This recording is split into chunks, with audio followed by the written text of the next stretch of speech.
سلامونه خوږو لیدونکو، نن درته د یو بزرګ سړي او ښځو په اړه جالب مطلب لرم. تمه ده تر پایه راسره پاتې شئ او زما چینل درسره سبسکرایب کړئ. په یوه مجلس کې یو بزرګ سړي خپل لاس بند یا موټی کړ.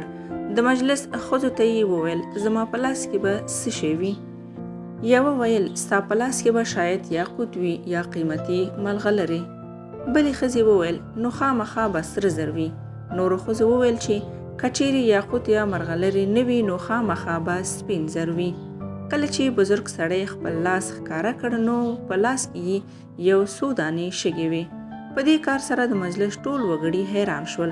بزرګ وویل د ښځې مثال د دې بند شوي لاس په قسم دی.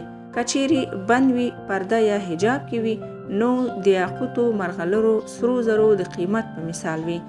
او که چیرې هغه د بند لاس یا موټي په قسم خلاص شي، بې پرده شي، نو هغه به د دغو شګو په رقم وي چې هیڅ عزت او قیمت به نه لري.